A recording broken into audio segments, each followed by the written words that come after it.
Assalamualaikum warahmatullahi wabarakatuh. Hmm. Bu June, perkenalkan saya Saiful Bahri, manajemen STI Pertewi Karawang. Di sini saya akan mempresentasikan kepemimpinan strategik di era digital. Uh, Baik, saya akan lanjutkan mengenai presentasinya. Untuk yang pertama ini kita mengenal apa itu kepemimpinan di era digital. Perkembangan teknologi yang begitu pesat telah mendorong terjadinya digitalisasi di semua aspek kehidupan, termasuk di dalam dunia kerja.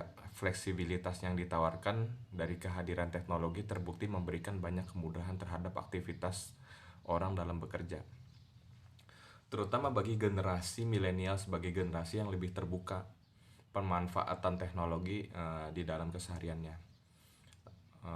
Eric Mary, Country Manager dari Robert Walter Indonesia, perusahaan global. Ini memaparkan bagaimana cara digital telah mengubah cara seseorang pemimpin mengelola organisasi, termasuk mengelola dan mengintegrasikan generasi milenial dengan baby boomer dan generasi X untuk menghindari konflik antar generasi di tempat kerja. Menurut Eric ini ada beberapa kriteria, Bu, untuk berhasil memimpin generasi. Berikut saya jelaskan. Yang pertama ini kemampuan berkomunikasi. Kemampuan berkomunikasi di era digital seperti ini itu pemimpin dituntut untuk mampu berkomunikasi tidak hanya secara fisik dengan tatap muka, namun juga secara komunikasi melalui teknologi ya, seperti contohnya WhatsApp, email, segala macam. Yang kedua itu berpikir terbuka.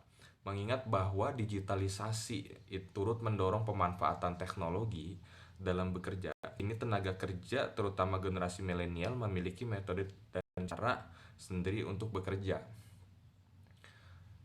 Yang ketiga itu tanggap terhadap perubahan.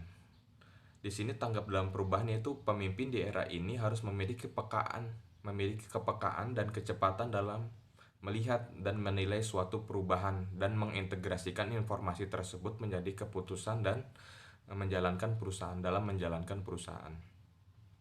Yang keempat ini berani mengambil resiko. Berani mengambil resiko di sini itu karena perubahan ini sangat cepat, maka perusahaan harus turut bertransformasi dalam rangka beradaptasi dengan perubahan tersebut. Yang kelima itu mengoptimalkan energi diri sendiri. Maksudnya itu karena perubahan terjadi sangat cepat di era seperti ini, jadi dituntut untuk terus memiliki energi lebih untuk memaksimalkan seorang pemimpin untuk menciptakan masa depan yang lebih baik. Yang ketujuh itu memperoleh dan memberikan energi pada pimpinan lainnya. Jadi otomatis pemimpin ini memicu antusiasme orang lain hingga dapat melahirkan pemimpin-pemimpin yang berkompeten. Yang kedelapan itu memberikan energi pada keseluruhan organisasi. Di sini itu seorang pemimpin harus secara proaktif dan berkelanjutan berupaya dalam membentuk brands atau strategi perusahaan. Yang kesembilan yaitu mengelola konflik antar generasi di lingkungan kerja. Sebagaimana generasi milenial kini telah memasuki usia produktif, mencari cara agar tenaga kerja yang berasal dari lintas generasi ini berada dalam berbeda untuk dapat bekerja sama secara efektif. Prioritas utamanya seperti itu. Selanjutnya, penerapan harus sesuai. Jadi penerapan harus sesuai ini maksudnya itu mendapatkan pelatihan yang tepat. Jadi pemimpinnya itu harus mendapat pelatihan yang tepat, tidak hanya asal memimpin di era digital seperti ini. Yang kedua itu tetap menggunakan tatap muka dalam memimpin untuk teknologi walau semakin maju teknologinya. Jadi walaupun sudah banyak aplikasi segala macam, tapi tatap muka tetap dibutuhkan di era digital seperti ini.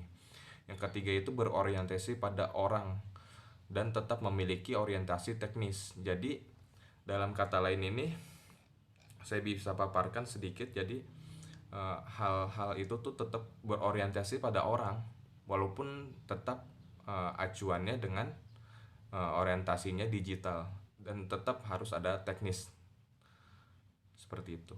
Baik, terima kasih atas kesempatannya. Mudah-mudahan dari penjelasan ini bisa kita ambil makna dari apa itu kepemimpinan di era digitalisasi. Untuk itu saya ucapkan terima kasih Bu June. Wassalamualaikum warahmatullahi wabarakatuh.